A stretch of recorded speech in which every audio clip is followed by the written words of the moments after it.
नमस्कार। गिरीश थत्ते से सुनिए सुनीता मिश्रा की लघु कथा पिंडदान। पत्नी बहुत समय से कह रही थी बनारस जाकर पितरों का पिंडदान करना है। उसका मानना था कि पिंडदान हो जाने से पितरों की आत्मा को शांति मिलती है। हालांकि मेरा इन सब पर कतई विश्वास नहीं है, पर सोचा इस समय कड़वे दिन भी चल रहे हैं, पत्नी की इच्छा पूरी करने के बहाने बनारस भी घूम लेंगे और अपने मित्र से बनारस में एक पंडे का पता ले लिया। पंडित रूप नारायण मिसिर। कल्पना में आ गए मिसिर महाराज। गौर वर्ण, साथ में बड़ी सी तोंद, चंदन तिलक से भरा माथा, घुटा सिर और सिर के पीछे लटकती चुटिया, आंखों में भेड़िए सी चमक। शिकार को देखकर बार बार होठों पर जीभ फेरते हुए कहेंगे, जजमान। मैं मन ही मन मुस्कुरा दिया। बनारस की एक संकरी गली के दाईं ओर 4 घर इस तरफ और 3 घर उस तरफ। इस 3 और 4 घरों के बीच जो घर था, वहां हम दोनों पति पत्नी रुक गए। मकान पर जो नेम प्लेट लगी थी, नाम लिखा था पंडित ज्ञान प्रकाश मिश्रा, मकान नंबर 55, खोआ गली। एड्रेस तो यही है, पर नाम। कुछ असमंजस में मैंने डोरबेल बजा दी। थोड़ा समय देकर दरवाजा खुला। सामने एक 14-15 बरस का लड़का खड़ा था।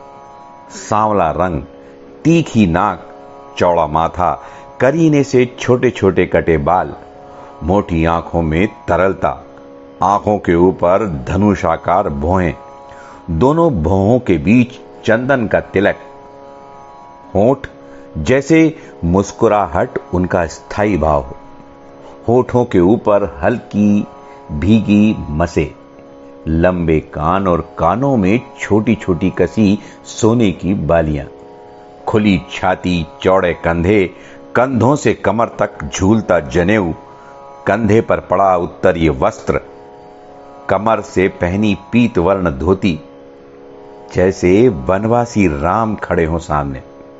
बस तीर तरकश की कमी। मैं भौचक्का सा उसे देखता ही रह गया। कहिए, किससे मिलना है? विनय पूर्वक बालक ने पूछा। वो पंडित रूप नारायण मिसिर जी, मेरे स्वर्गीय पिताजी। आप पांडे जी हैं ना, भोपाल से? आपके मित्र शर्मा जी ने सूचित किया था।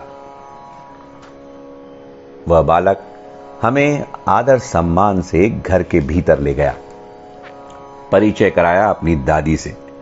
बिल्कुल ममता की मूरत। पत्नी और मैंने उनके चरण छुए और आशीर्वाद लिया।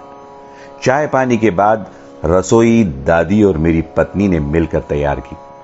दादी ने बताया कि कोरोना में ज्ञान के माता पिता नहीं रहे।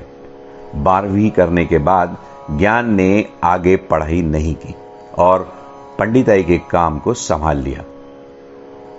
पोता दादी के गुजारे लायक तो कमा लेते है हमारा बचुआ। दादी के स्वर में दर्द की झलक थी। सुबह हम तीनों नहा धोकर गंगा घाट पहुंचे। गंगा मैया धीर गंभीर बहती हुई किसी योगिनी सी लग रही थी। लहरों पर पड़ती सूरज की किरणें लगता सोना पिघल रहा हो।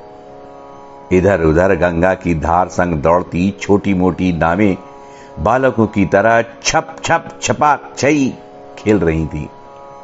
ज्ञान ने पूरे विधि विधान से पिंडदान की पूजा को संपन्न करवाया। मैं चकित था, बालक ज्ञान के ज्ञान को जानकर। उसमें पंडेपन की कोई चतुराई, कोई लालच नहीं था। उसका उद्देश्य अपने कर्म, अपने धर्म के प्रति आस्था और यजमानों के विश्वास को जीतना था।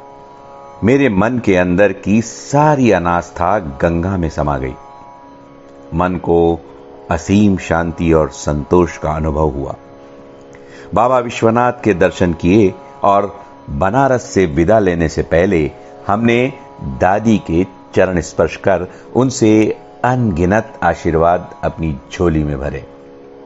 ज्ञान मेरे पैरों की तरफ जैसे ही झुका, मैंने बीच में ही उसे उठाकर अपनी छाती से लगा लिया।